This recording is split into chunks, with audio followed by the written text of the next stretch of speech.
मैंने आपको कल की क्लास में जो कहानी बताई थी, क्या वो हर एक बच्चे को क्लियर है? Yes sir. एवरीवन, हमने सर एक बेसिक टाइमलाइन से स्टार्ट किया था, जिसमें हमने सबसे पहले सर स्टोन एज को देखा। उसमें सर हमने पैलियोलिथिक, मेसोलिथिक और नियोलिथिक एज के बारे में समझा। उसके बाद सर हम कॉपर एज की तरफ आ गए, जिसको आप चालकोलिथिक एज भी कहते हैं। इसमें हमने कई टाइप के कल्चर्स को देखा। फॉर एग्जाम्पल आपका हारमनास culture, Kayatha culture, Jorwe culture, etcetera. इसके बाद बच्चे हम आ गए ब्रॉन्ज एज के ऊपर, जब आपने देखा कि इंसान ने कॉपर, इंडिया से कॉपर उठाया और अफगानिस्तान, ईरान से टिन उठा के उसको मिला के ब्रॉन्ज बना दिया।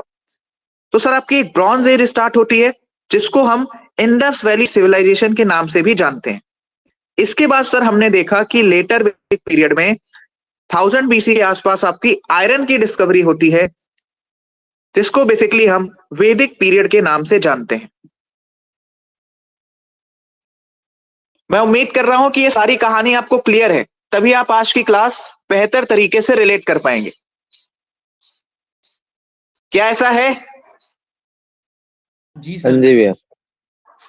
तो कुछ क्वेश्चन आंसर्स हो जाएं? हो जाए। क्या कहते हो? चलो यस सर। सोलन, किसने कहा जी था भैया। कि जो आर्यंस हैं उनका ओरिजिन हैबिटेट यूरोप है?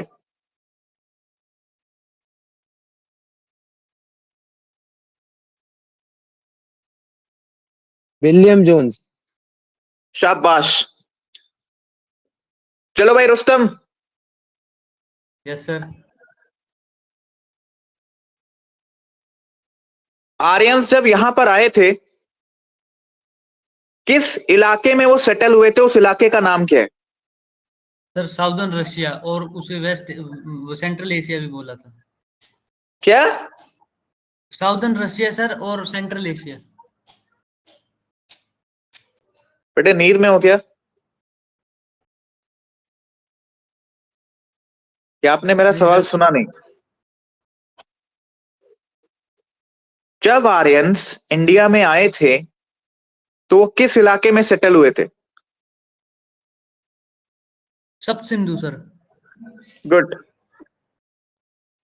अविनाश,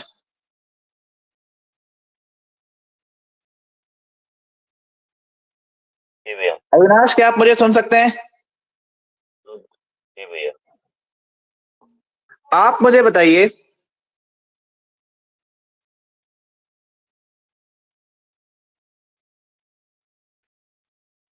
किसने कहा था कि जो आपके आर्यंस हैं उनका original habitat Kashmir Himalayan region के आसपास से?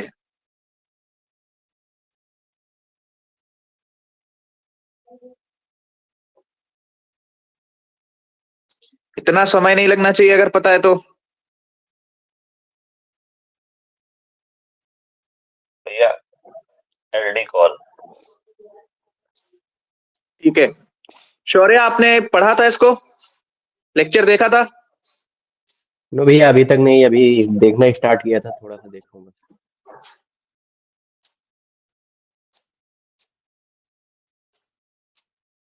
मैं आपको वापस से बता दे रहा हूं, अगर आपने कल का लेक्चर रिवाइज नहीं किया है, आज के लेक्चर में बहुत दिक्कत होगी। ठीक है, अब आपने नहीं रिवाइज किया, वो आपकी प्रॉब्लम है। मैं आगे बढ़ रहा हूं।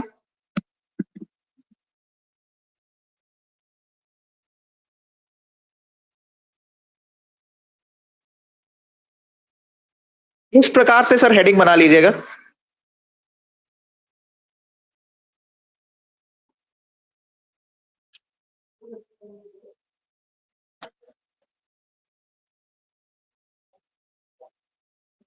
इसको सर हमने कितने पार्ट्स में डिवाइड किया था?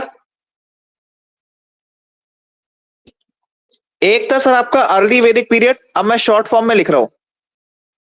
अर्ली वैदिक पीरियड को आप और क्या कह सकते हो? बताइए। Iron age. कौन है भाई ये? यार तुम लोग को रिवाइज ही कराना पड़ेगा, मतलब इतने उच्च क्वालिटी के गधे हो ना। देखो इधर वापस, और कल से रिवाइज करके नहीं आओगे, मैं पढ़ाऊंगा नहीं आगे।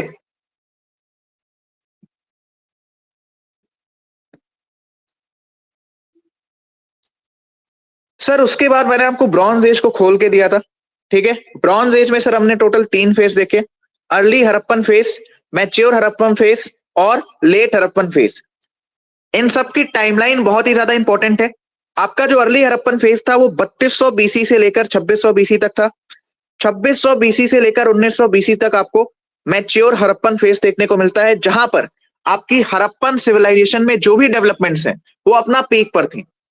1900 बीसी से लेकर 1700 बीसी के बीच में आपको लेट हड़प्पन फेज देखने को मिलता है, जहां पर बेसिकली हड़प्पन सिविलाइजेशन का डिक्लाइन स्टार्ट हो गया। इसके बाद मैंने आपको बताया कि यार कहीं से भी अगर कोई चीज या किसी सिविलाइजेशन का डिक्लाइन हो रहा है तो उसके जस्ट बाद वहां पर आपको नई सभ्यता देखने को नहीं मिलेगी, कुछ ना कुछ उसमें समय लगेगा। और सर समय लगा, सर कितना समय लगा? 200 साल का समय लगा। 1500 बीसी के आसपास जिस प्लेस पर इंडस वैली सिविलाइजेशन वाले रह रहे थे, इस एरिया पर, जिस प्लेस पर, जिस क्षेत्र में वो अपना बसेरा वगैरह करके गए थे, उसी जगह पर आपको दूसरे इंसान देखने को मिले। ये जो इंसान आ रहे थे उनको नाम दिया गया आर्यन। क्या नाम दिया गया? आर्यन। और आर्यंस की नॉलेज हमें मिलती है वेदास से। किससे मिलती है? वेदास से। इसी वजह से 1500 बीसी के आसपास से आप देखेंगे जब आर्यंस इंडिया में आकर, या जो बेसिकली जहां पर आईवीसी की साइट्स थी, pre existing sites of IVC, वहां पर सेटल होने लगे और इनकी नॉलेज हमें वेदास के थ्रू मिलने लगी, तो इस पूरे पीरियड को हमने वैदिक पीरियड नाम दे दिया। ठीक है। अगर आपसे ये पूछा जाए कि सर आर्यंस कहां से आए थे, हिस्टोरियंस के हिसाब से इसकी बहुत ज्यादा थ्योरीज हैं। किसी ने कहा कि कश्मीर हिमालयन रीजन से आए थे, किसी ने कहा कि सर सदर्न रशिया से आए थे, किसी ने कहा सर वो आर्कटिक सर्कल वाले रीजन से आए थे। ठीक है। लेकिन जिस थ्योरी का सबसे ज्यादा वाइड एक्सेप्टेंस है, that is of Max Muller साहब, जिन्होंने कहा था कि Aryans belong to southern Russia and central Asia portion. ठीक है। और वो उसी प्री एक्सिस्टिंग साइट्स पर आकर सेट हुए थे of the Indus valley civilisation.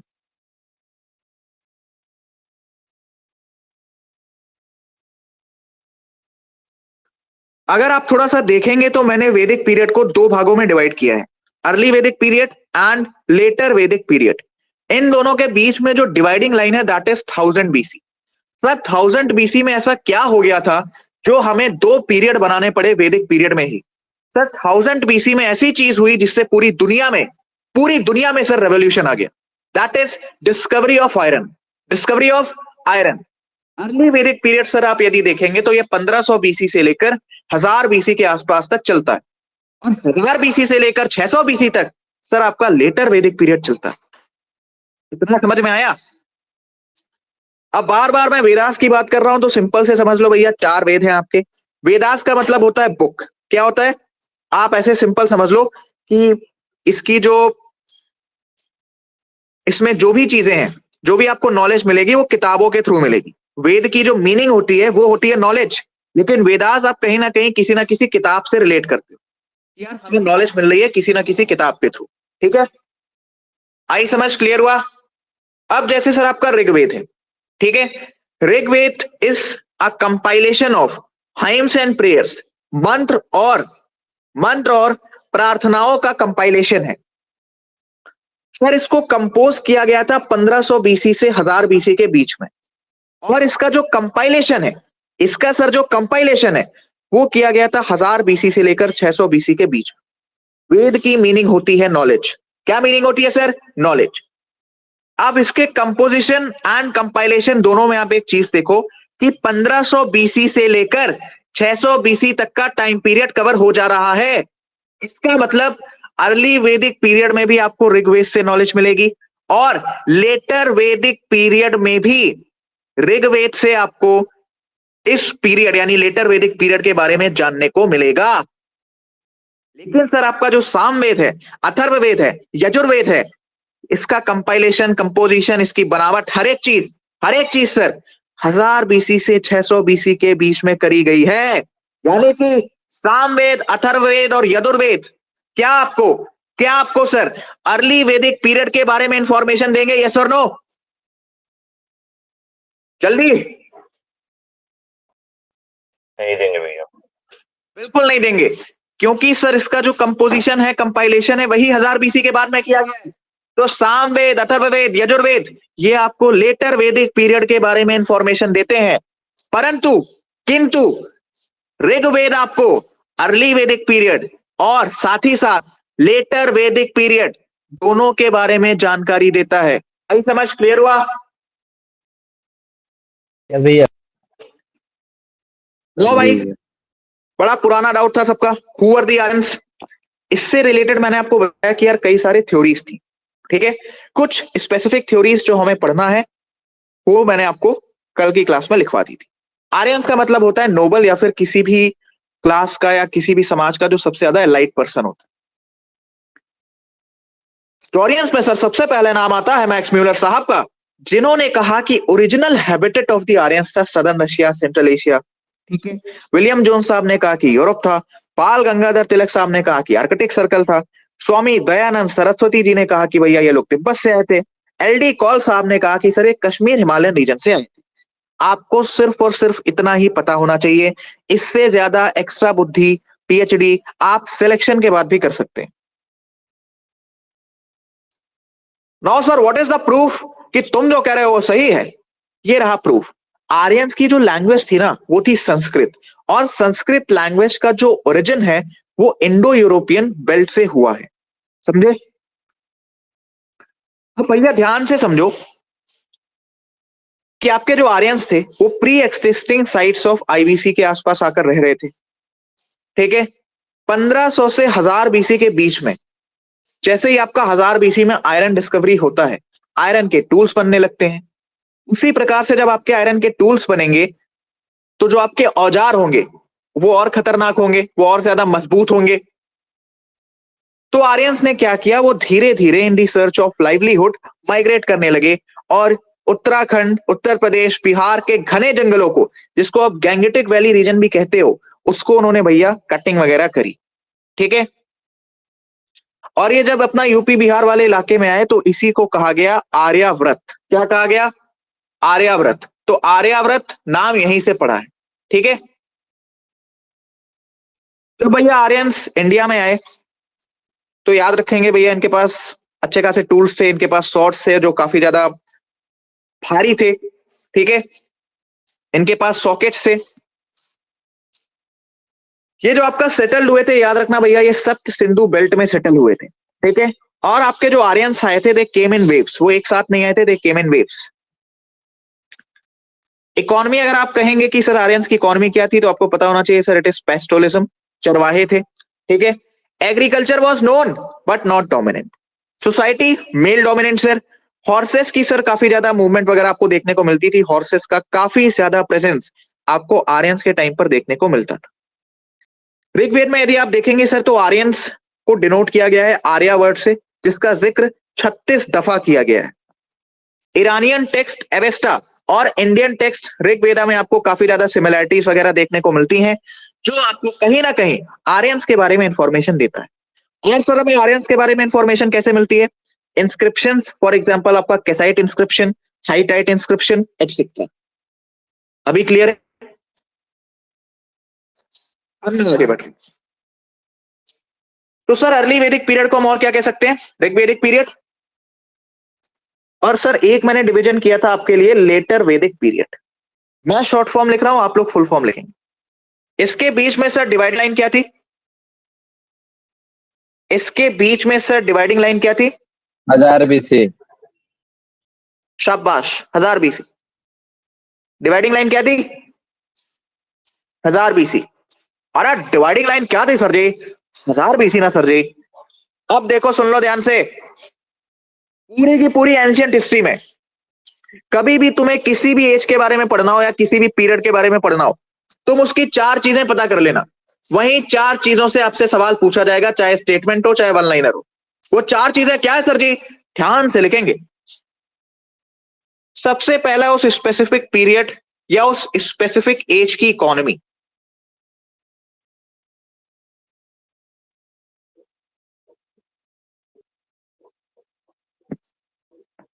उस स्पेसिफिक पीरियड या फिर उस स्पेसिफिक एज की इकोनॉमी। दूसरा आपको पता करना है उस स्पेसिफिक पीरियड की पॉलिटी। क्या पता करना है? उस स्पेसिफिक पीरियड की पॉलिटी। सर जी तीसरा तीसरा आपको पता करना है उस स्पेसिफिक पीरियड की सोसाइटी।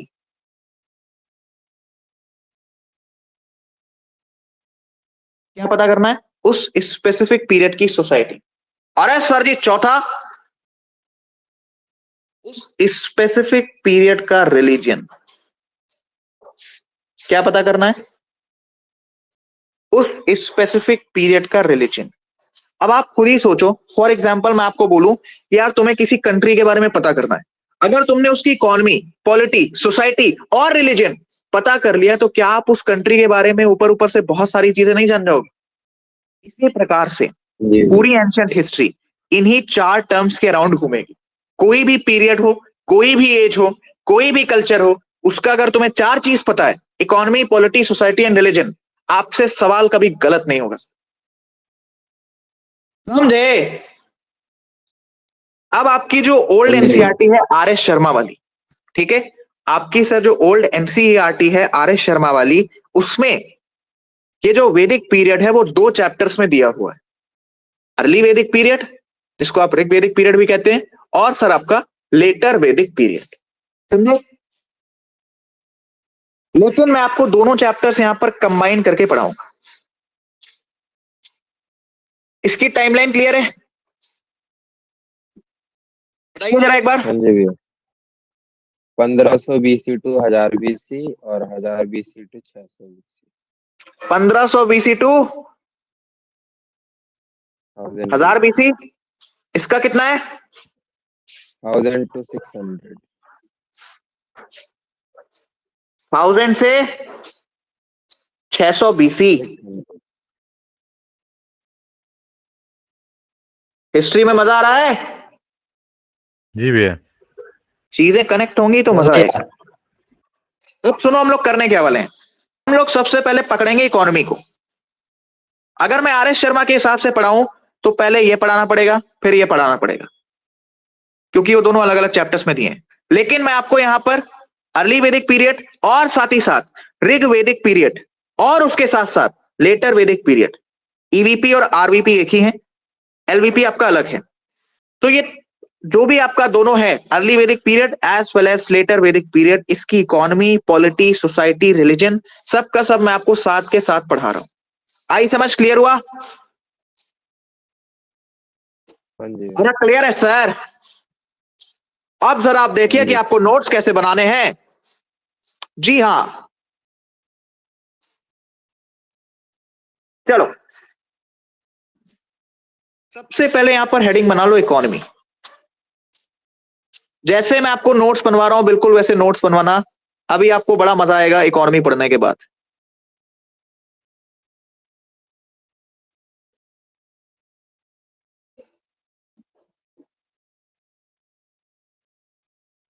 वापिस से बना लीजिए सर ऐसे दो डिविजन्स। ये क्या है सर आपका? बोलते रहो साथ साथ, याद हो जाएगा क्लास में। Early Vedic period, early Vedic period. ये क्या है? लेटर वैदिक पीरियड, अर्ली वैदिक पीरियड को सर जी और मैं किस नाम से जानता हूं? ऋग वैदिक ऋग पीरियड। वैदिक पीरियड।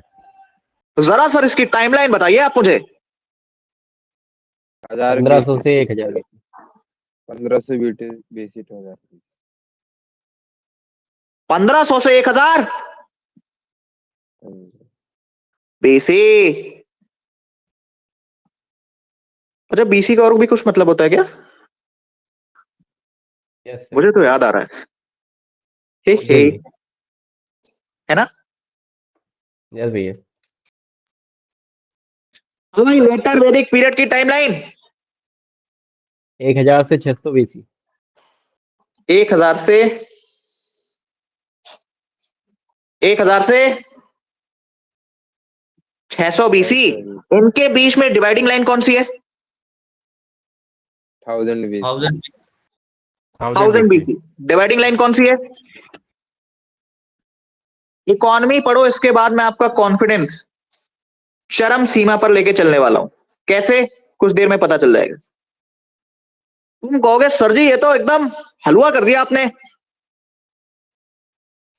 चलिए सर, अर्ली वैदिक पीरियड हो चाहे आपका ऋग वैदिक पीरियड हो, याद रखेंगे, याद रखेंगे सर, जो आपकी मेन इकोनॉमी वो थी पेस्ट्रोलिज्म। क्या थी? क्या थी सर? पेस्टोलिज्म। पेस्ट्रोलिज्म। कल मैंने आपको जो भी बेसिक पढ़ाया है और आज मैंने आपको जो भी बेसिक रिवाइज कराया है, सारी कहानी वहीं से रिलेटेड है। मेन इकोनॉमी सर इनकी क्या थी? पेस्ट्रोलिज्म। क्या थी? पेस्ट्रोलिज्म। अरे सर जी लेकिन हम कैसे मान लें? एविडेंस। ऋग्वेद में सर आपको दो एनिमल्स का बहुत ही ज्यादा जिक्र देखने को मिला है। 2 एनिमल्स। उन दोनों एनिमल्स का आप मुझे नाम बता सकते हैं? हॉर्सेस और सर हॉर्स। काऊ। बिल्कुल सही, शाबाश। Horses and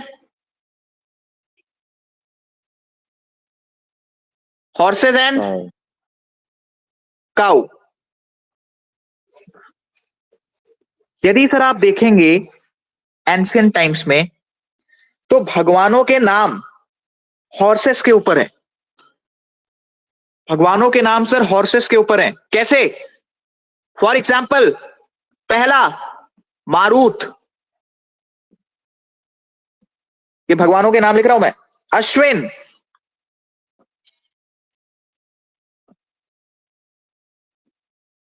Ashwin, Purandar,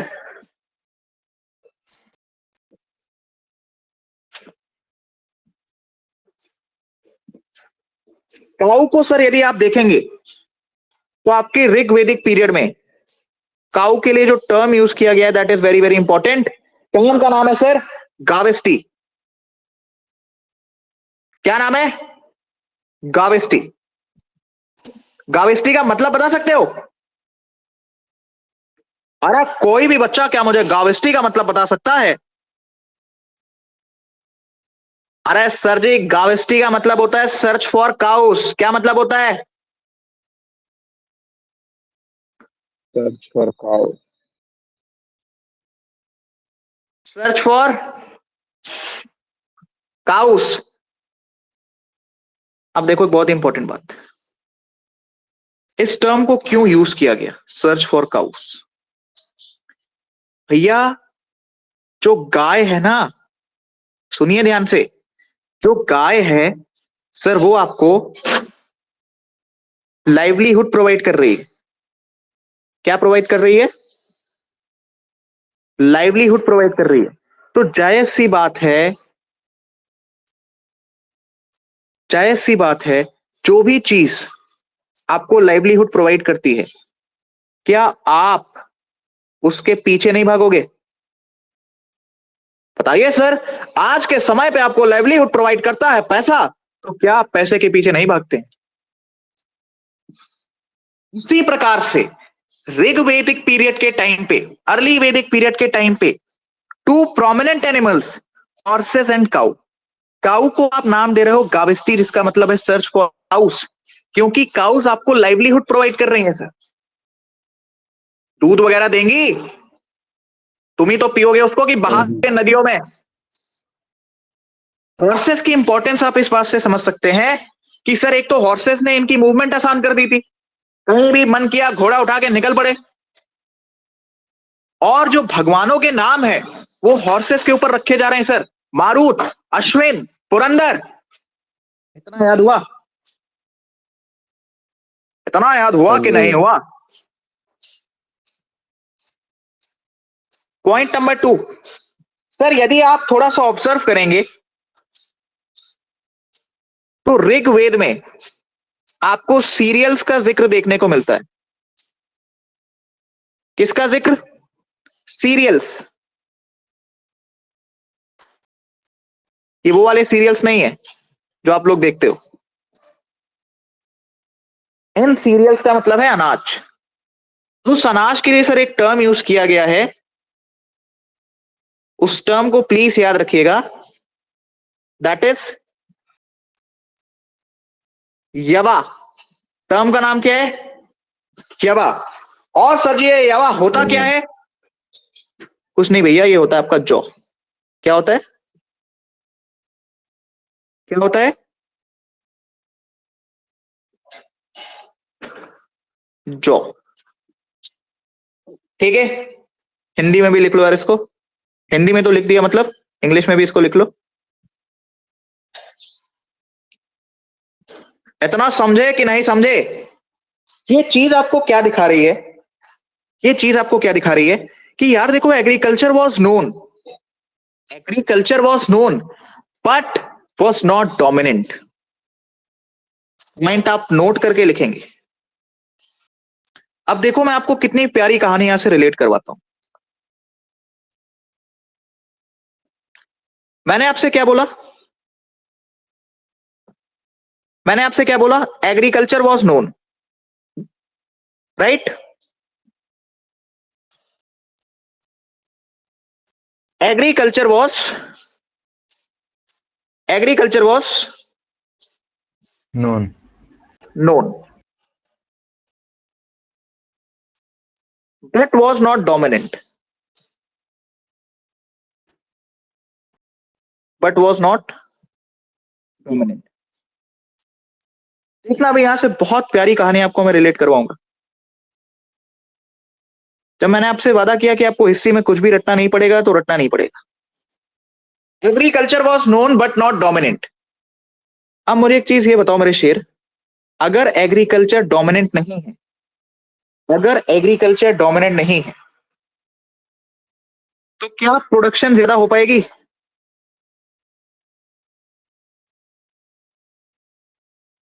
no भैया। क्या सर आपकी नहीं भैया। प्रोडक्शन ज्यादा हो पाएगी? हम्म, बताइए बताइए बताइए, नहीं। क्या सर आपकी प्रोडक्शन ज्यादा हो पाएगी? क्या प्रोडक्शन ज्यादा को मैं ये कह सकता हूं कि आपके पास सरप्लस प्रोडक्शन है या नहीं है?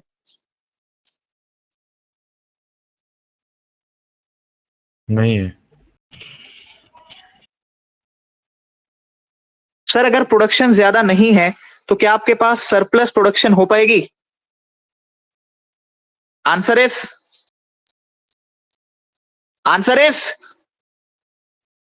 नो। नो। नहीं हो पाएगी सर। सरप्लस प्रोडक्शन नहीं हो नहीं होगी। पाएगी। यदि सर आपके पास सरप्लस प्रोडक्शन नहीं है, देखना, यदि सर आपके पास सरप्लस प्रोडक्शन नहीं है, तो जरा मुझे ये बताओ, क्या आप ट्रेड कर पाओगे? नहीं। क्या सर आप ट्रेड कर पाओगे? नहीं भैया। और सर यदि आप ट्रेड नहीं कर पाएंगे, लेकिन अब आपको आपकी जरूरतों के हिसाब से तो एक्सचेंज ऑफ गुड्स करना है। आपको सर अपनी जरूरतों के हिसाब से एक्सचेंज ऑफ गुड्स तो करना है, करना है ना? लेकिन जी जब भैया। ट्रेड ही नहीं हो रही है तो एक्सचेंज ऑफ गुड्स आप करोगे कैसे? तो सर जी मैं जो है ना, वो क्या करूंगा, जिस सामान की जरूरत मुझे होगी वो सामान मैं सामने वाले को दे दूंगा, और सामने वाले को जिस सामान की जरूरत होगी, यदि वो मेरे पास होगा तो मैं उसको दे दूंगा, और मुझे जिसकी जरूरत होगी मैं उससे ले लूंगा। इसी सिस्टम को बोला गया sir barter system. Barter system. क्या बोला गया?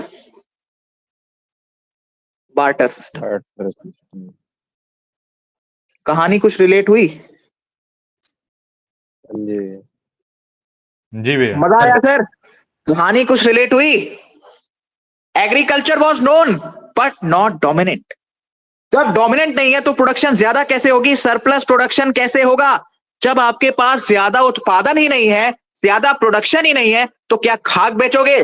कैसे ट्रेड करोगे?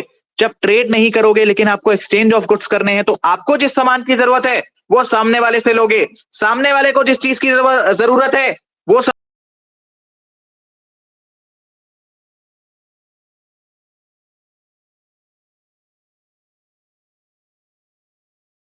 में सामान एक्सचेंज कर लिया गया। क्वेश्चन आएगा कि अर्ली वैदिक पीरियड में, ऋग वैदिक पीरियड में करेंसी का कॉन्सेप्ट इंट्रोड्यूस कर दिया गया था। स्टेटमेंट गलत हो जाएगी सर, करेंसी तो है ना देखने को मिलेगी। इतना समझे? हाँ जी भैया। इतना समझे कि नहीं समझे? समझ गए भैया। शाबाश। लेकिन सर अब कहानी थोड़ी सी चेंज होगी। कहां है? 1000 बीसी में डिस्कवरी हो चुकी है आयरन की। किसकी? अरे किसकी? आयरन की डिस्कवरी हो चुकी है सर आयरन। 1000 बीसी में। अब सर जब आयरन की डिस्कवरी होगी तो आपको टूल्स भी तो देखने को मिलेंगे। आयरन का बना हुआ एक्स, कुल्हाड़ी। एक्स बेसिकली आप कुल्हाड़ी नहीं कह सकते। X is like this, this is your डंडा, ऐसे लगा रहता है सामने, ठीक है? इसको एक्स कहते हैं। कुल्हाड़ी पता है क्या होती है? It is like this shape, ठीक है? आयरन के सर प्लो बनने लगे।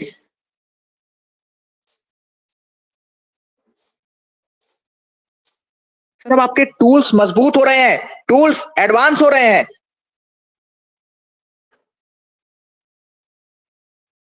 तो इनका इस्तेमाल भी तो होगा जब बन रहे हैं।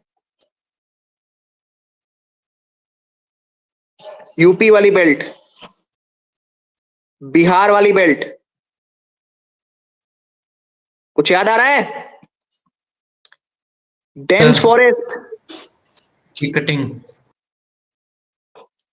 डेंस फॉरेस्ट,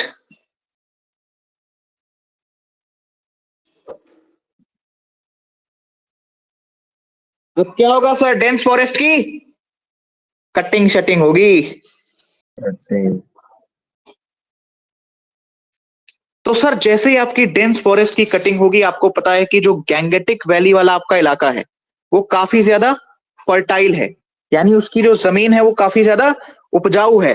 तो सर तो सर पेस्ट्रोलिज्म से आपकी इकोनॉमी लेटर वैदिक पीरियड में एग्रीकल्चरल हो चुकी है। फार्मिंग पे। एग्रीकल्चरल हो चुकी है। देखा, आयरन की डिस्कवरी की वजह से इकोनॉमी पर कितना अच्छा असर पड़ा सर।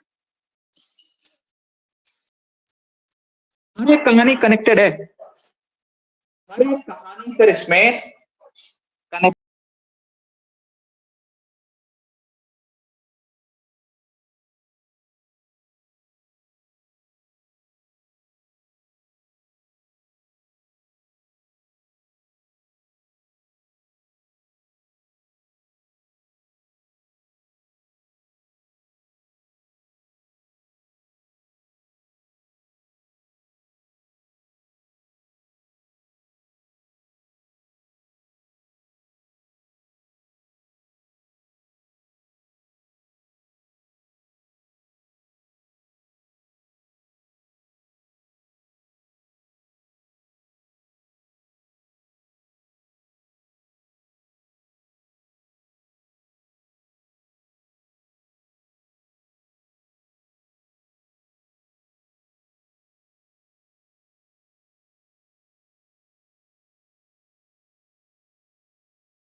सर आपकी वॉइस नहीं आ रही है।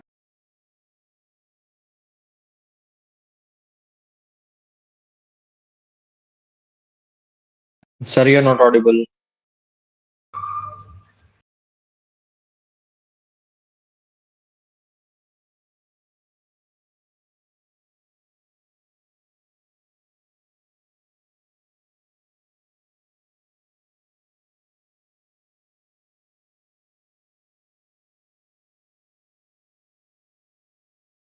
किसी को सर की आवाज आ रही है?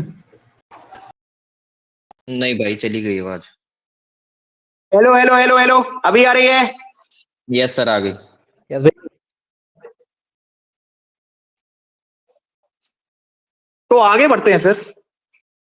मैं आपको ये समझा रहा था कि ऋग्वेद में आपको प्लो रिचुअल्स देखने को मिल रहे हैं, यानी जिसके पास सर हल है, हल मतलब कि वो आप वो कुल्हाड़ी वगैरह से उसको रिलेट कर सकते हो, जिसके पास सर हल है वो उसकी पूजा कर रहा है सर। इसका मतलब कि कुल्हाड़ी वगैरह की, हल वगैरह की इंपॉर्टेंस बढ़ गई है, पूजा कर रहा है। इसका सिंपल सा मतलब क्या है कि कहीं ना कहीं एग्रीकल्चर उसको लाइवलीहुड प्रोवाइड कर रहा है।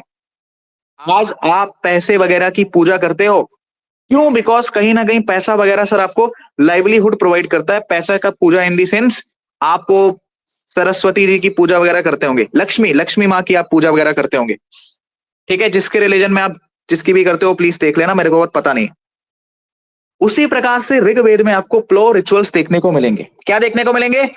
प्लो रिचुअल्स देखने को मिलेंगे। इससे यह पता चल रहा है कि सर कुल्हाड़ी की अहमियत लेटर वैदिक पीरियड में बहुत ही ज्यादा थी। एविडेंस नंबर 2,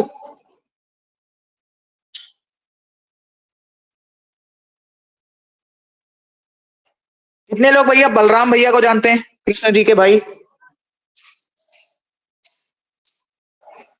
कौन कौन जानता है, कौन कौन नहीं जानता? जानते हैं भैया। जानते हो ना? जो नहीं जानता भैया जान लो, सिंपल सा इतना जानो, ज्यादा कुछ जानने की आवश्यकता नहीं है। एक भगवान होते हैं कृष्ण जी, उनके भाई का नाम है बलराम जी, सिंपल।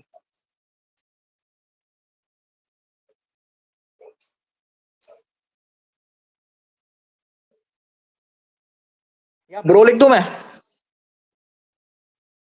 वेट, नहीं तो बाद में ना कंफ्यूजन हो जाती है कुछ लोगों को, ये बलराम चाचा कहां से आ गए? हाँ, बलराम जी के हाथ में ये सर बेसिकली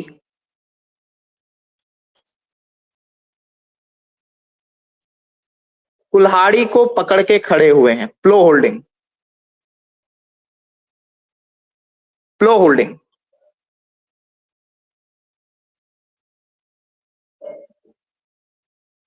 प्लो होल्डिंग उस टाइम पता है, अब देखो जमाना है एग्रीकल्चर का, जमाना है एग्रीकल्चर का।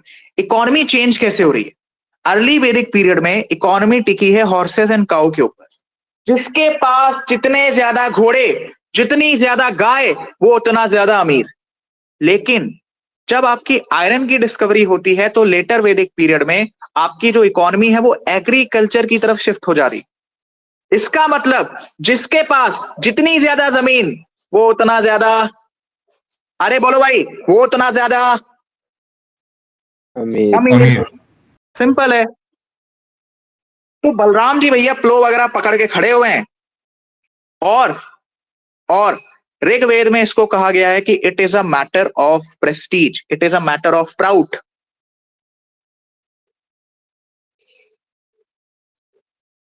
It is a matter of proud.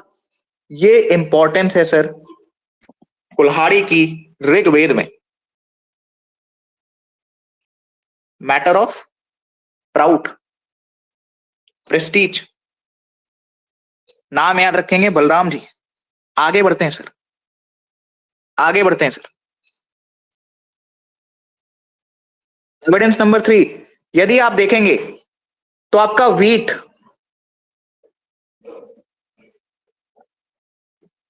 आपका सर बार्ले,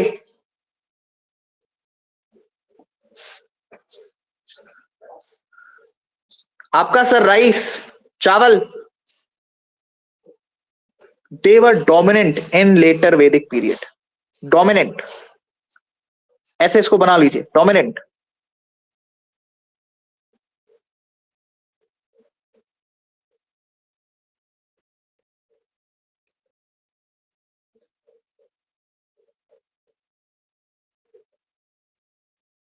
और इसका मतलब ये नहीं है कि व्हीट, बार्ले और राइस आपको पहले पता ही नहीं था, पहले भी आपको पता था, बट इसकी जो डोमिनेंसी है ये आपको लेटर वैदिक पीरियड में देखने को मिल रही। समझे? लेकिन याद रखना, अभी भी अभी भी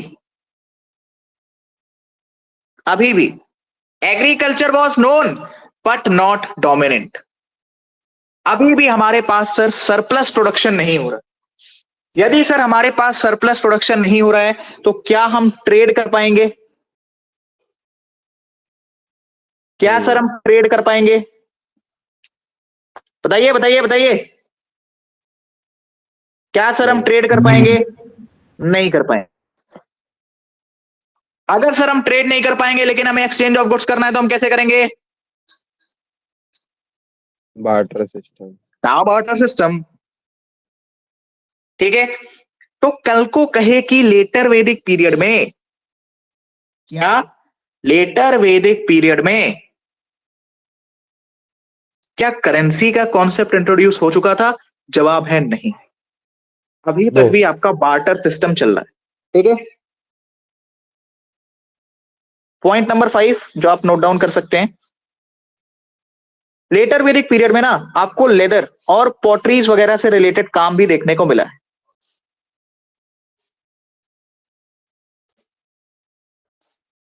अब पॉटरीज का अंदाजा ये लगाया जाता है कि यार एग्रीकल्चरल प्रैक्टिस चल रही है, जो भी अनाज उगाया जाएगा उसको हम रखेंगे कहां पे, या फॉर एग्जाम्पल हम उसको खाएंगे किसमें। तो उस टाइम तो भैया तुम्हारे जैसे चांदी के बर्तन तो मिलते नहीं होंगे, तो इंसानों ने पॉटरीज वगैरह के बर्तन बनाए। इसको आप इस तरीके से रिलेट कर सकते हैं। क्या ये दोनों कहानी आपको समझ में आ रही है? हाँ जी भैया। एक पॉइंट और नोट डाउन करना, एक पॉइंट प्लीज और नोट डाउन करना। जब भी आप वेदों की बात करोगे ना तो वहां पर इसको ऐसे डाल लो नोट, ये स्टेटमेंट में आ सकता है डायरेक्ट।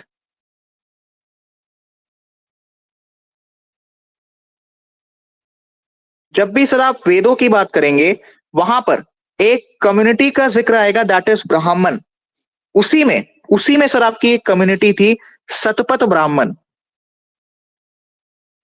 ये किसी इंसान का नाम नहीं है, एक कम्युनिटी का नाम है, सतपथ ब्राह्मण। सतपथ ब्राह्मण, इन्होंने पता है क्या कहा था?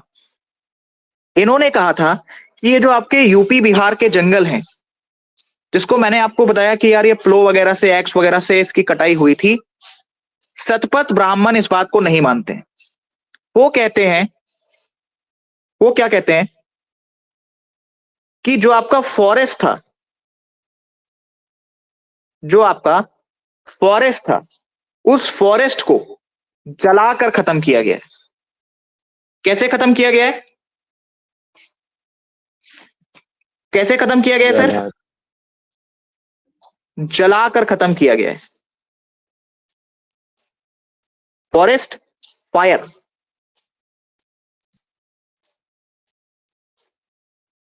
लेकिन लेकिन this theory is not widely accepted. इसको आप यहां पर ऐसे लिख सकते हो, नॉट एक्सेप्टेड।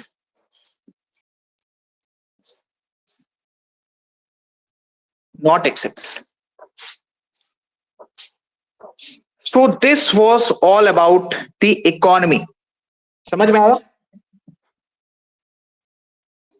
बताइए, समझ में हाँ जी आया? भैया। हाँ जी भैया। अगर आपको समझ में आया तो मैं आपके 2 से 3 मिनट लेना चाहता हूं, ले सकता हूं? सर ले ठीक सकता हूं? है। ले लेता हूं।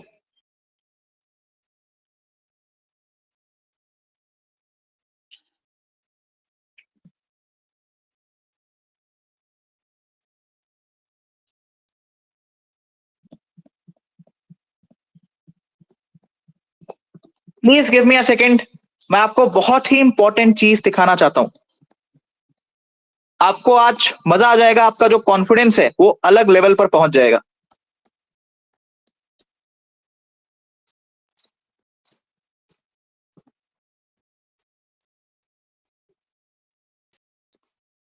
Ton ton ton ton. ये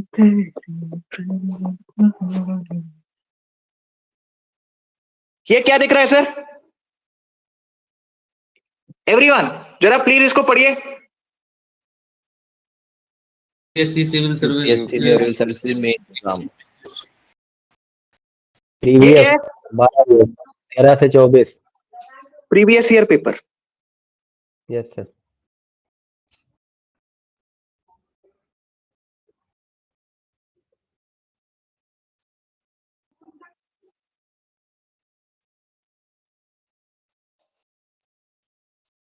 Let me find that question.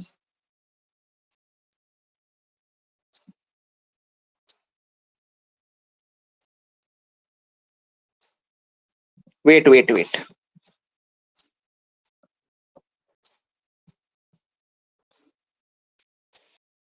Question number 1 2024 10 नंबर का। Underline the changes in the field of society and economy from the Rig Vedic to later Vedic period. अभी के लिए सर आप सोसाइटी वाला portion छोड़ दो, इकोनॉमी वाला पोर्शन पकड़ो। मैं इसको काट रहा हूं, आपके लिए सवाल है, होमवर्क है। Underline the changes in the field of economy from the Rig वैदिक टू लेटर वैदिक पीरियड। 10 नंबर का सवाल 2024 का सिविल सर्विसेज मेंस एग्जामिनेशन का जीएस पेपर 1। नोट डाउन करिए सवाल को। आज रात तक मुझे हर एक बच्चे का अपने आप से लिखा हुआ आंसर इसके ऊपर चाहिए। पॉइंट्स मैंने आपको सारे लिखवा दिए इकोनॉमी में।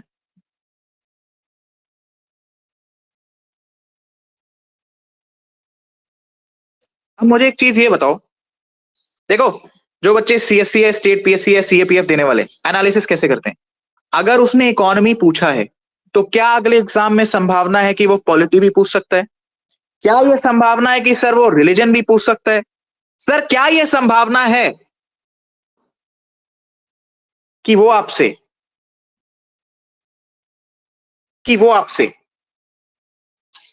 पॉलिटी भी पूछ ले? क्या कहते हो? आपसे वो सोसाइटी के बारे में पूछ ले? हो सकता है ना ऐसा? डेफिनेटली हो सकता है सर, हो सकता है। लिख दे यार, चलो इकोनॉमी के बारे में बताओ with suitable evidences.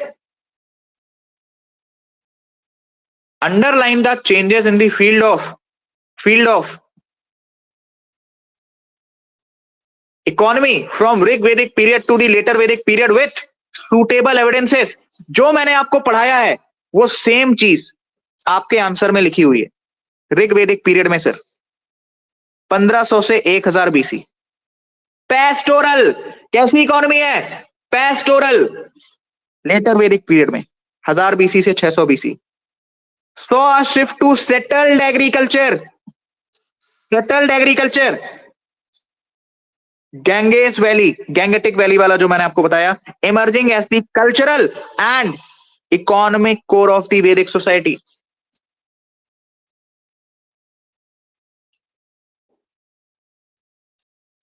Changes in economy अगर आप देखेंगे फ्रॉम ऋग्वेद टू लेटर वैदिक period, pastoral to agrarian economy. चरवाहे से आप एग्रीकल्चर की तरफ शिफ्ट कर गए हैं। यहां पर सर आपको एग्जाम्पल भी मेंशन करना है। ट्रेड एंड कॉमर्स को देखोगे, बार्टर बेस्ड ट्रेड। इंसानों के पास करेंसी नहीं है लेकिन उनके पास सामान आने लगा है, तो जरूरतों के हिसाब से सर वो एक्सचेंज कर रहे हैं। जी हां, समझे? जो भी कीवर्ड्स आपको लिखने हैं इकोनॉमी चेंज में, वो सारा का सारा मैंने आपको लिखवा रखा। And this was your question of UPSC mains 2024। 10 नंबर का सवाल, अच्छा सवाल। मजा आया? लिख सकते हो क्या आप ये सवाल? यस भैया। हाँ जी। Yes sir. Yes sir. जी भैया।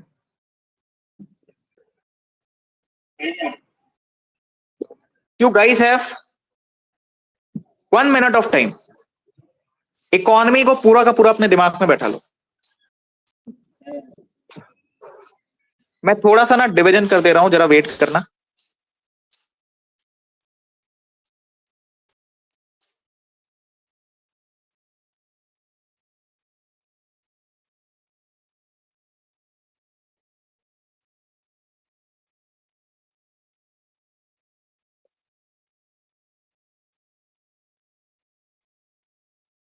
ये ठीक है, इससे क्या है ना, कंफ्यूजन नहीं होगी।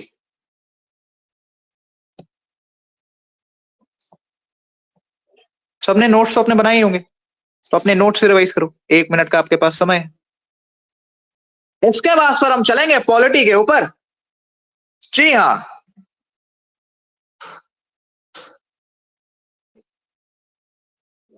एक मिनट का समय, कृपया जल्दी रिवाइज करें।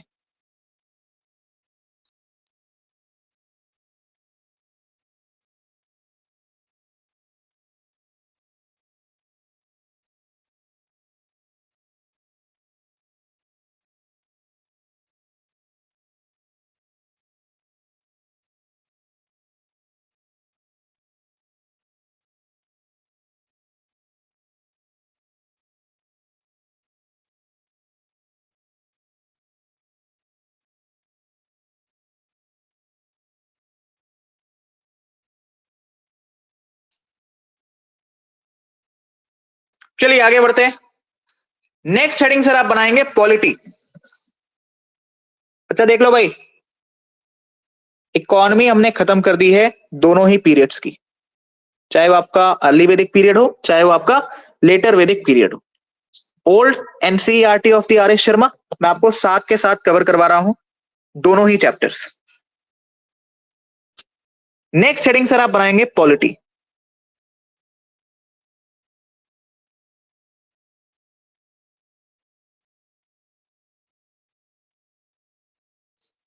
बन गई हेडिंग।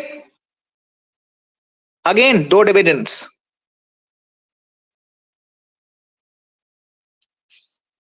एक सर आपका बनेगा अर्ली वैदिक पीरियड। क्या बनेगा? Early Vedic period. और एक क्या बनेगा? लेटर वैदिक पीरियड। अर्ली वैदिक पीरियड को आप और क्या कह सकते हैं? आरवीपी, ऋग्वैदिक पीरियड। इन दोनों के बीच में डिवाइडिंग लाइन कौन सी बनेगी?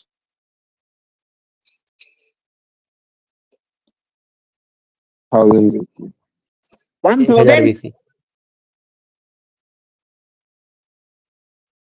देख रहे हो, मतलब ये 1000 बीसी में जो आयरन की डिस्कवरी हुई, उससे सिर्फ और सिर्फ इकोनॉमी पर ही असर नहीं पड़ा, पॉलिटी, सोसाइटी, रिलीजन, हर एक चीज पर असर पड़ा।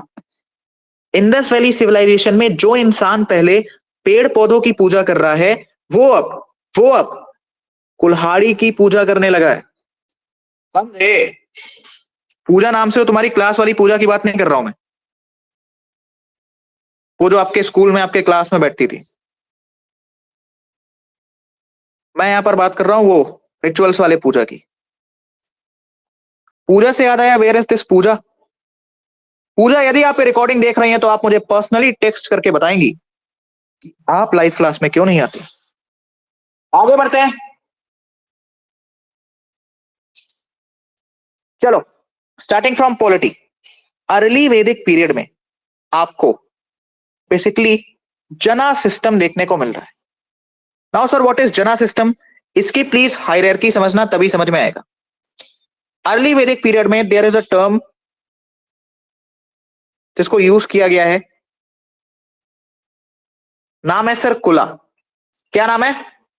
कुला। कुल्ला नहीं, कुला। कुला का मतलब होता है सर फैमिली। क्या मतलब होता है इसका?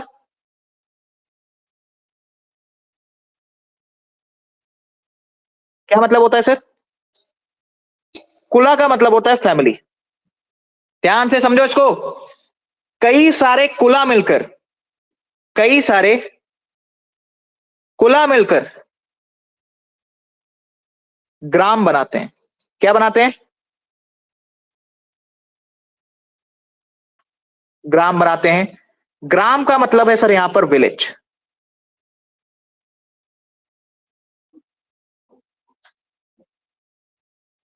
ग्राम का मतलब है सर यहां पर विलेज। कई सारे ग्राम मिलकर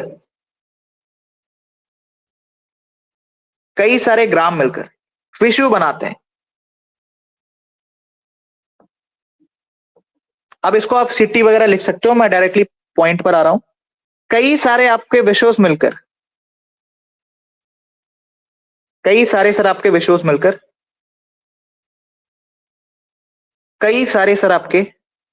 मिलकर जना बनाते हैं। एंड दिस जना इज अ ट्राइब।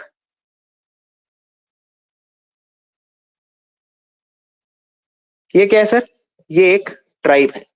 यानी सर तुम हमें यह समझाना चाहते हो कि अर्ली वैदिक पीरियड में जो पॉलिटी है, यानी लोगों का जो रहन सहन है, जो समाज है,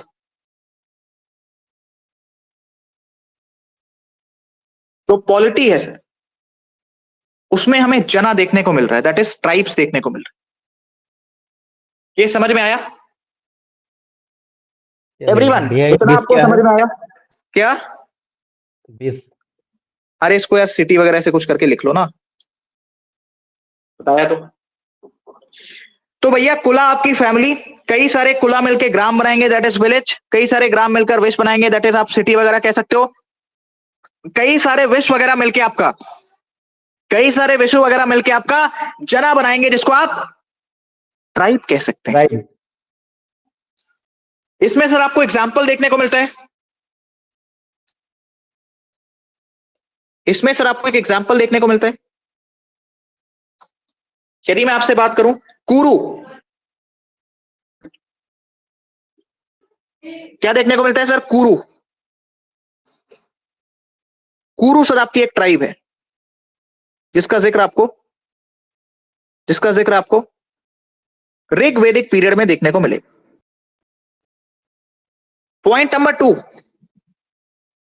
सर, ये जो ट्राइबल्स हैं,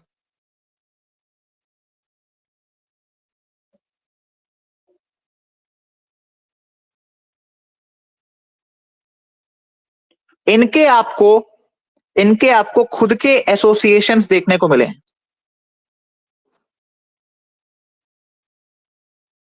खुद के आपको सर एसोसिएशंस देखने को मिले। फॉर एग्जाम्पल देखना इसको ध्यान से, ठीक है सर? आपको सभा देखने को मिलती है। क्या देखने को मिलती है सर? आपको सभा देखने को मिलती है। सर आपको समिति देखने को मिलती है। आपको समिति देखने को मिलती है। सर आपको विधाता देखने को मिलता है।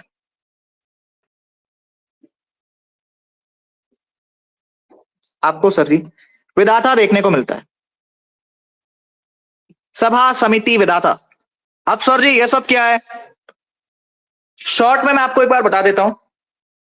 देखो भैया, Sabha is comprised of elder people, बूढ़े बुजुर्ग।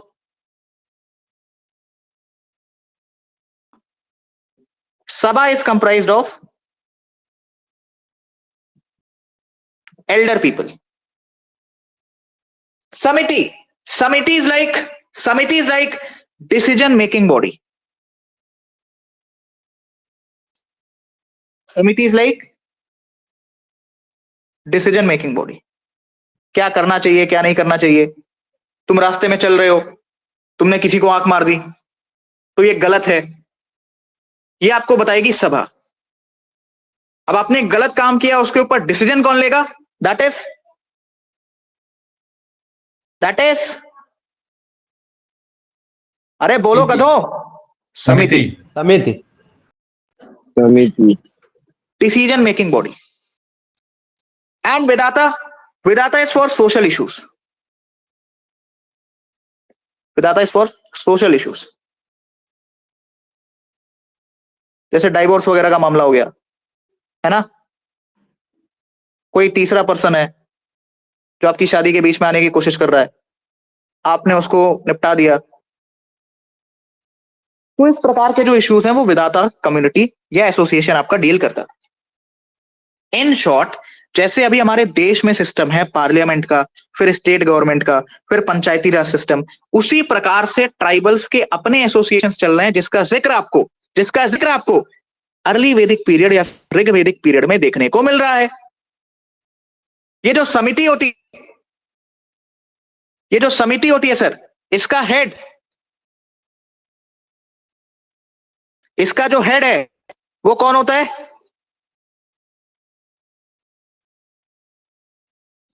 किंग भैया।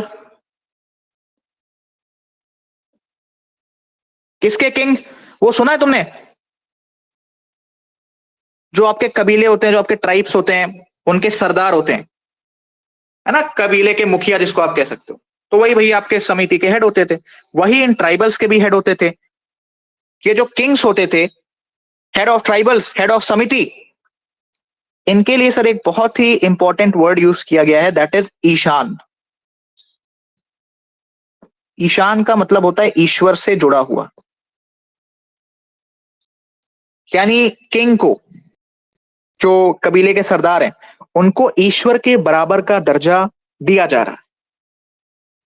इतना समझ में आया? और इतना समझ में आया या नहीं आया? एवरीवन सर नो, इतना समझ में आया? क्लियर है भैया? Point number 3 please note down करिए। जो आपके ट्राइबल चीफ हैं,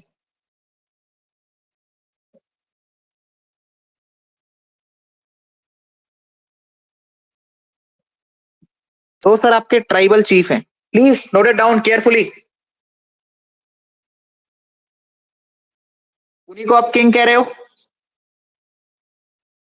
उन्हीं को आप किंग कह रहे हो। अब भैया किंग है तो इनके पास जैसे आप देखते हो ना, डीएम साहब है। अब डीएम साहब के अंडर में बहुत लोग काम करते हैं, उनके असिस्टेंट हैं, फिर उनके नीचे अपने एसपी साहब हैं, एसपी साहब के नीचे अपने एएसपी डीएसपी साहब हैं, उनके नीचे सीओ साहब हैं, सीओ साहब के नीचे आपके एसएचओ साहब हैं, एसएचओ साहब के नीचे आपके सब इंस्पेक्टर्स हैं, उनके नीचे कई सारे कांस्टेबल्स हैं। उसी प्रकार से ट्राइबल चीफ के नीचे हुआ करते थे, इनके हुआ करते थे भैया पुरोहित।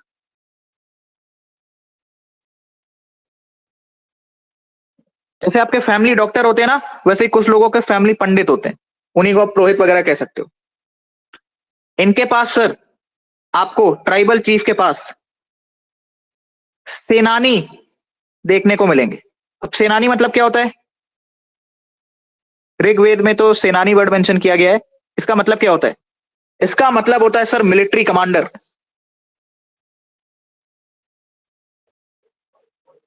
क्या मतलब होता है सर इसका? Military commander. अब सर सेनानी है, अब सर सेनानी है तो सेना भी होगी, सेनानी है तो सेना भी होगी, राइट? गलत, आंसर इज नो। सेनानी तो है, कमांडर तो है, but there was no standing army.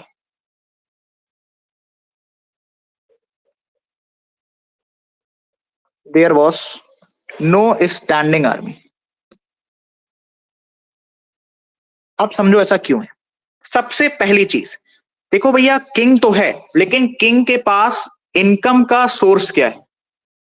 क्या किंग के पास इनकम का कोई सोर्स है? आप कहोगे नहीं सर। तो अगर वो सेना रखेगा तो उन्हें पैसा कहां से देगा? प्लस में यदि आप एक चीज देखेंगे तो ये ढेर सारी फैमिलीज मिलकर एक विलेज बना रही हैं, ढेर सारे विलेज मिलकर आपका एक जना बना रहे हैं, ठीक है, विश्व उसके बाद आपका जना वगैरह बना रहे हैं। तो ये तो इनकी ही फैमिली के लोग हैं ना, ये आपस में क्यों लड़ेंगे?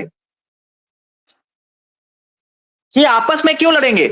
कोई ना कोई, किसी ना किसी का चाचा है, किसी ना किसी का मामा है, किसी ना किसी का फूफा है, किसी ना किसी की बहन है, किसी ना किसी का भाई है, तो ये आपस में क्यों लड़ेंगे? इसका मतलब कि उस टाइम लड़ाई की उतनी आवश्यकता नहीं पड़ती थी। तो एक तो भैया सेना को देने के लिए पैसा नहीं है, दूसरा उस टाइम उतनी लड़ाई हो नहीं रही है। So there was no standing army. हाँ, कभी जरूरत पड़ी तो इसी कबीले के लोग ही लड़ने पर आ जाते हैं, ठीक है। सो भैया नो स्टैंडिंग आर्मी। अब जब राजा के पास पैसा ही नहीं है तो वो टैक्स कैसे वसूलेगा? तो प्लीज याद रखना, no taxation system, no taxation system, no taxation system. तो सर भैया राजा वगैरह की इकोनॉमी वगैरह कैसे चल रही है? Please note it down, Bali system.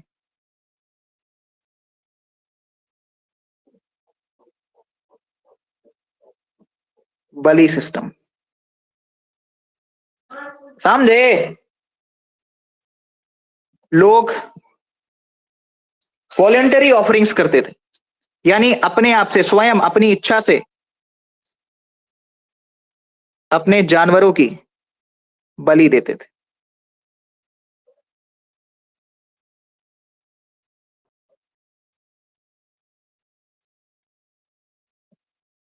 अपने जानवरों की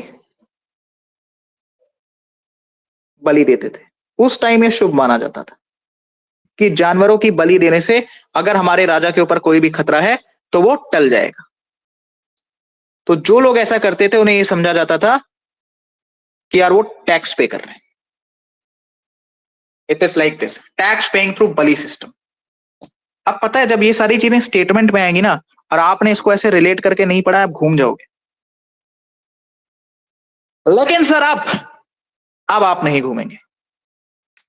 चलिए, 1000 बीसी में क्या हुआ? आयरन की डिस्कवरी। आयरन की डिस्कवरी। अब सर जब आयरन की डिस्कवरी हुई तो आपके टूल्स भी डिस्कवर हुए।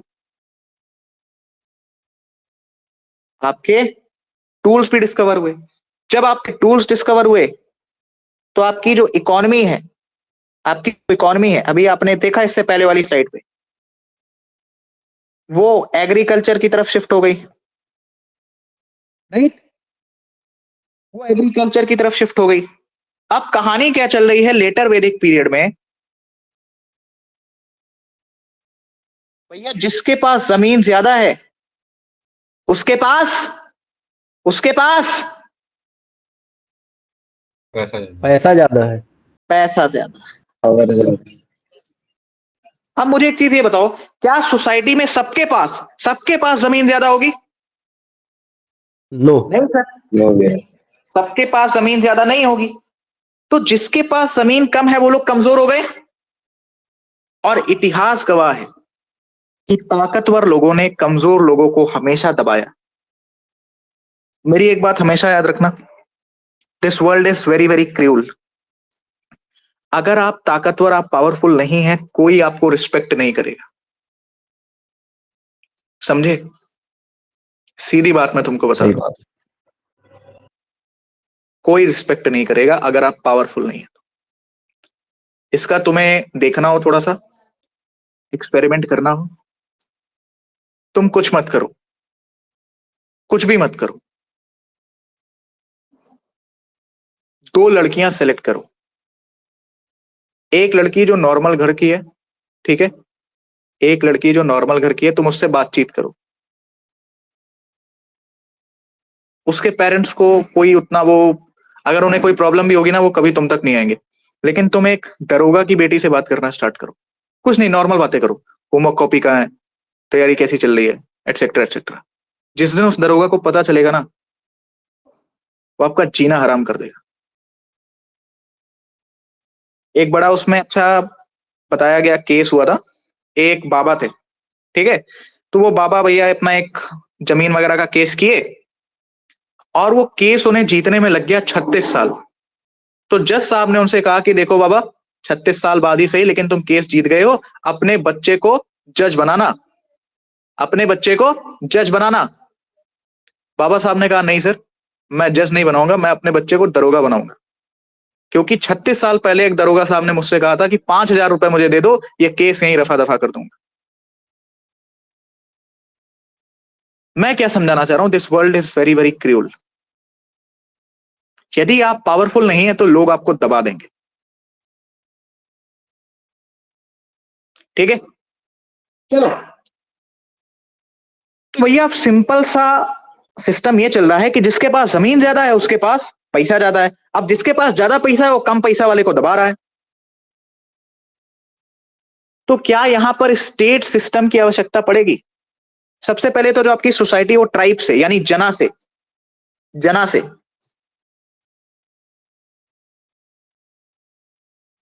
जनपदा हो गई,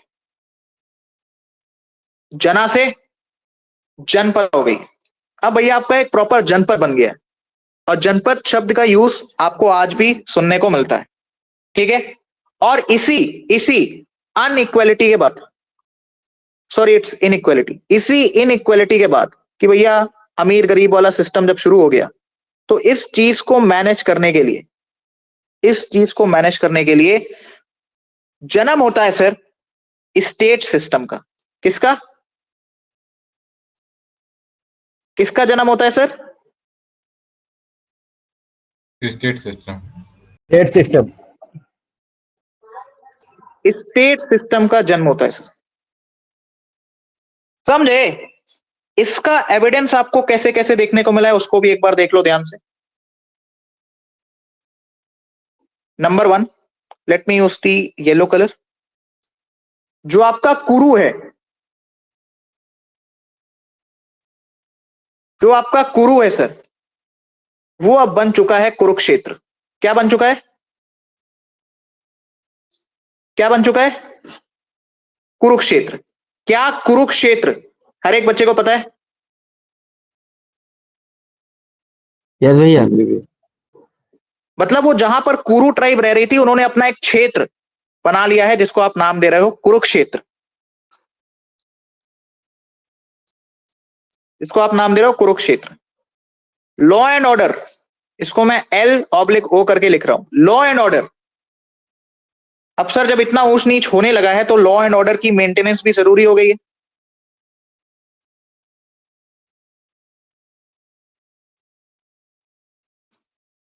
तो सर लॉ एंड ऑर्डर को मेंटेन करने के लिए आपका बनाया गया परिषद। क्या बनाया गया? परिषद। याद रखना, आपका सभा समिति विधाता इन सभी सिस्टम्स को खत्म कर दिया गया, एंड परिषद सिस्टम वाज इंट्रोड्यूस्ड। ये परिषद सिस्टम आपको आज भी देखने को मिलता है। पॉइंट नंबर 3, अभी भी एक पॉइंट याद रखना, economy was not in the surplus condition, because आपके पास इतने एडवांस मेथड्स अभी तक नहीं आए हैं कि आप एग्रीकल्चर को बड़े लेवल पे कर पाए। Economy is still not surplus, is still not surplus। ये पॉइंट प्लीज याद रखना। पॉइंट नंबर 4, अब मुझे एक चीज ये बताओ, कल को तुम अपने घर में जाकर बोलो कि यार मैं IAS हूं, कोई मानेगा तुम्हारी बात? क्यों मानेगा? जब तक तुम उसको एडमिट कार्ड नहीं दिखाओगे, जब तक तुम उसको रिजल्ट नहीं दिखाओगे, जब तक तुम उसको वो गाड़ी नहीं दिखाओगे नीली बत्ती वाली, तब तक कोई क्यों मानेगा? तुम कल को बोलो यार मैं आर्मी ऑफिसर हूं, जब तक तुम उसको अपनी गाड़ी, अपना घर, सैलरी स्लिप सबसे ज्यादा इंपॉर्टेंट, ये सब नहीं दिखाओगे तब तक कोई क्यों मानेगा? लोग आपका मजाक उड़ाएंगे। उसी प्रकार से जो राजा हैं वो अपनी प्रेजेंस को कैसे शो करेंगे? भैया उस टाइम टीवी टेलीविजन ये सब तो था नहीं, तो जो राजा जी थे ना वो अपनी प्रेजेंस को शो करने के लिए रॉयल सेरेमनीज करवाते थे। क्या करवाते थे?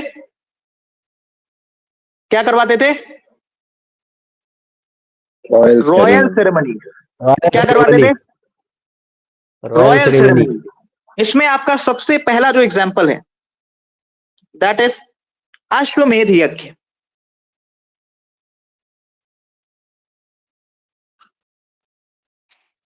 अश्वमेध यज्ञ। अश्वमेध यज्ञ, इसमें क्या किया जाता था? ये दूसरे राजाओं को बताने के लिए था कि यार मैं भी राजा हूं और देखो मैं कितना ज्यादा पावरफुल हूं। अश्वमेध यज्ञ में एक घोड़ा आपका उसकी भैया बढ़िया से उसको सजा वजा के उस घोड़े को दौड़ाया जाता था। वो घोड़ा अपनी मर्जी से जहां तक दौड़ेगा, वो घोड़ा अपनी मर्जी से जहां तक दौड़ेगा उतना एरिया उस पर्टिकुलर राजा के अंदर आ जाएगा जिसका वो घोड़ा है।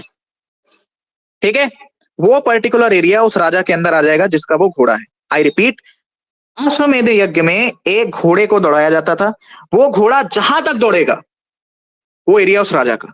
This was to show the presence of a particular king to other kings, दूसरे राजाओं को बताने के लिए कि यार हम भी राजा हैं।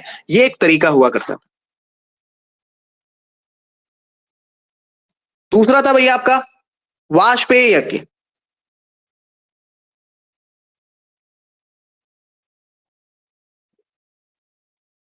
वाजपेयी यज्ञ, वाजपेयी यज्ञ में it was to inform to families, घर वालों को रिश्तेदारों को बताया जाता था कि यार देखो हम राजा हैं। जैसे तुम अपना एग्जाम क्लियर करने के बाद पार्टी करोगे, उसमें बताओगे कि यार मेरा एग्जाम हो गया, मैं जो है आर्मी ऑफिसर बन गया, अंजनी भैया पढ़ाते थे, बहुत अच्छा पढ़ाते थे, पढ़ाते हैं मतलब थे नहीं, तो मेरा हो गया सिलेक्शन। तो ये सब आप कैसे बताएंगे? आप कोई ना कोई पार्टी ऑर्गेनाइज करेंगे, ठीक है, या आप वो फैमिली वाले ग्रुप में वीडियो कॉल मारोगे, है ना, या अपनी मेरिट लिस्ट भेजोगे। उसी प्रकार से वाजपेयी यज्ञ होता था, ये बताने के लिए कि भैया हम राजा। तो अश्वमेध यज्ञ दूसरे राजाओं को बताने के लिए, वाजपेयी यज्ञ अपनी फैमिली को बताने के लिए। तीसरा एंड द लास्ट वन, राजसूया यज्ञ।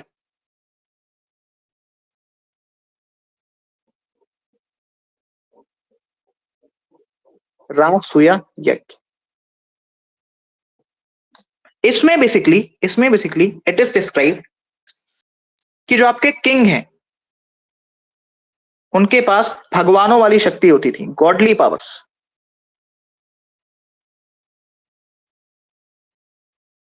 Godly powers,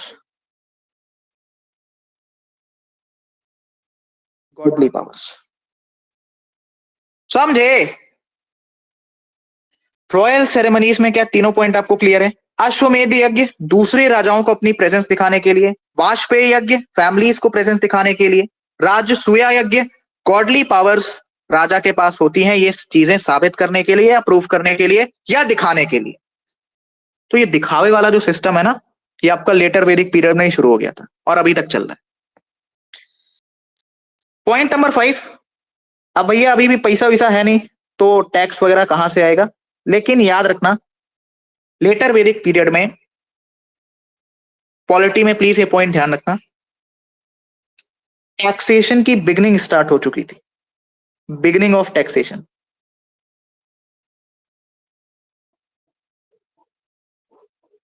beginning of taxation.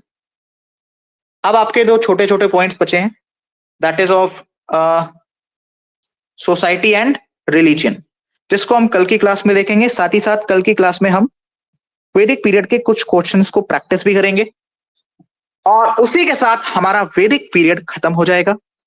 आपका संडे को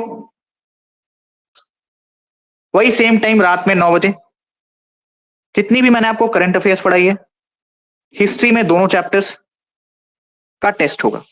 इंडस वैली सिविलाइजेशन, आपका स्टोन एज और आपका वैदिक पीरियड। कुल मिला के सवाल वही 20 होंगे। आपके पास 20 मिनट का समय होगा, 20 नंबर का वो टेस्ट होगा। पॉलिटी में किसी भी बच्चे को कोई भी डाउट है? सेकंड कर दो, क्या पॉइंट रिपीट कर दो इसमें। वाजपेयी यज्ञ कि भैया फैमिलीज को बताने के लिए होता था कि देखो हम राजा बन गए। जैसे तुम जब तुम्हारी मेरिट लिस्ट आएगी और अपना हल्ला मचाओगे, उसके बाद फैमिली ग्रुप में फोटो वगैरह डालोगे, फिर फैमिली तुम्हारी पार्टी में आएगी, तो तुम बताओगे ना कि यार मैं बन गया, ऑफिसर बन गया। उसी प्रकार से वाजपेयी यज्ञ होता था, to inform the families, to inform the families. Families। समझ में आ गया? और किसी को कोई भी डाउट? देखो यार, ये चीज कितनी बोरिंग हो सकती थी ना, इसका तुम्हें अंदाजा नहीं है। तुम एक बार किसी और से पढ़ के देखना इसको। Yes sir. चलिए, आज की क्लास में इतना ही। हम आपसे मिलेंगे सर नेक्स्ट क्लास में। जो सवाल मैंने आपको दिया है प्रैक्टिस करने को, उसको प्लीज लिखना, मजा आएगा। यस भैया।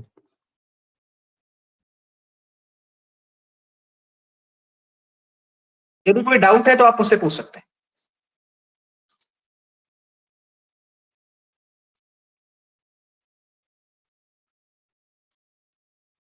कुछ पूछना है तो आप पूछ सकते हैं। अविनाश, मजा आ रहा है?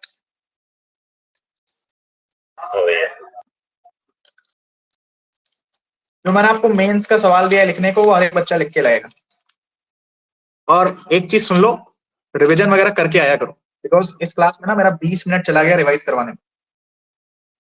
रिवीजन नहीं करके आओगे तो हिस्ट्री में कनेक्टिविटी नहीं बनेगी। और मेरी पहली क्लास देखो और आज वाली क्लास देखो, हर एक चीज कनेक्टेड है। स्टोन एज से उठाया था, कॉपर एज पे हम आए, आईवीसी पे आए, अभी आयरन एज पे चल रहे हैं, आगे जैनिज्म बुद्धिज्म वाला टॉपिक आएगा।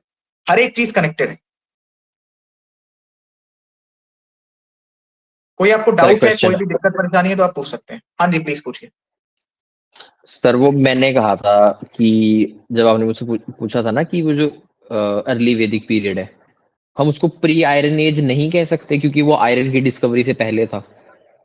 डेफिनेटली कह सकते हैं यार, क्यों नहीं कह सकते। लेकिन प्री आयरन एज में आपके सारे पीरियड्स आ जाएंगे। अर्ली वैदिक पीरियड, आपका ब्रॉन्ज एज, आपका स्टोन एज, आपका चालकोलिथिक एज।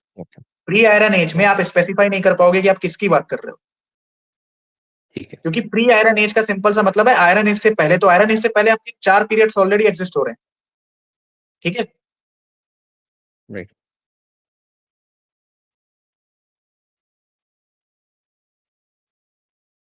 पूछिए सर, पूछिए। वो आईफोन क्लास 16 का प्राइस चेंज होगी 52,000 हो गया। क्या पूछ रहे हो? किसका? आईफोन का प्राइस 52,000 हो गया। 17 का? 16 का यार। 17 मिल जाएगा उतने में तो। कहां से? जीएसटी क्लेम लगवा लो। और मैं पहले एप्पल में काम करता था तो मेरे कुछ दोस्त हैं अभी भी वहां पे, वो एम्प्लॉय डिस्काउंट पे दे देते हैं।